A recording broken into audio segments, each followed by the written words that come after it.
সময়টা ২০১৩ সাল। ২৪-এর মতো তখনও শাহবাগ মোড় ঘিরে চলত আন্দোলন। স্লোগানে মেতে থাকত রাজপথ, কিন্তু সেসব আন্দোলন কিংবা স্লোগানে কখনোই উঠে আসেনি সাধারণ মানুষের দাবি দেওয়া। তাহলে কি ছিল সেই আন্দোলনের উদ্দেশ্য, আর এতে সাধারণ মানুষ বিন্দুমাত্র লাভবান না হলে লাভবান হলেন কারা?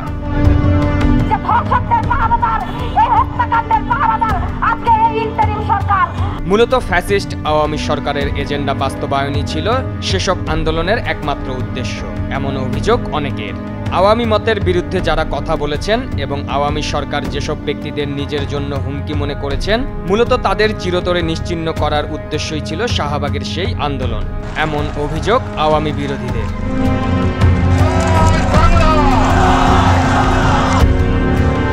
গণজাগরণ মঞ্চ নাম দিয়ে ইমরান এইচ সরকারের নেতৃত্বে চলত এসব আন্দোলন। আর এই আন্দোলনে আরও একটি নাম উদয় হয়েছিল, লাকি আক্তার।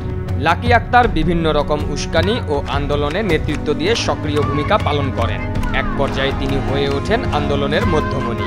ফ্যাসিস্ট সরকারের এজেন্ডা বাস্তবায়নে সফল হতে এই লাকি আক্তার সংগঠক হিসেবে কাজ করেছিলেন বলে অভিযোগ অনেকের।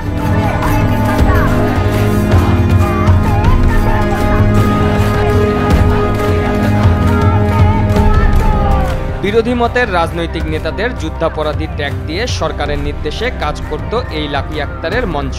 আওয়ামী সরকারকে ফ্যাসিস্ট সরকারে পরিণত করতে যারা কাজ করতেন, লাকি আক্তার ছিলেন তাদের সামনের সারির একজন।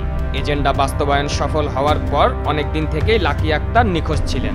তবে আবারও উদয় হয়েছে লাকি আক্তারের। এবার লাকি আক্তারের উদ্দেশ্য তাহলে কি?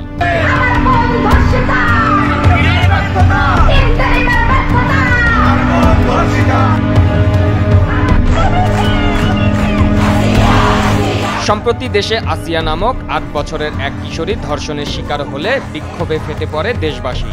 ধর্ষণ ও নিপীড়নের বিরুদ্ধে বাংলাদেশের ব্যানারে প্রধান উপদেষ্টা ডক্টর মোহাম্মদ ইউনূসের কাছে স্মারকলিপি দিতে যাওয়ার সময় পুলিশের সাথে সংঘর্ষের ঘটনা ঘটে। আর এই ঘটনাকে কেন্দ্র করে শাহবাগী লাকি আক্তার আবারও প্রকাশ্যে এসেছে। এক মশাল মিছিলে অংশ নিয়েছেন তিনি।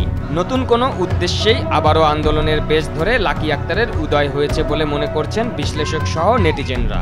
সামাজিক যোগাযোগ মাধ্যমে জানিয়ে চলছে সমালোচনার ঝড়।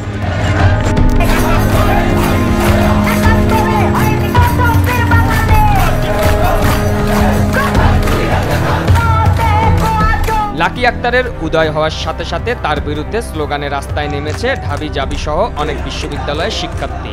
সেই শাহবাগেই মধ্যরাতে লতে লাকি তুই হাসিনা স্লোগানে বিক্ষোভে ফেটে পড়েছেন ঢাবি শিক্ষার্থীরা। এমনকি লাকি আক্তারকে গ্রেপ্তার করতে ২৪ ঘন্টার আলটিমেটামও দিয়েছেন।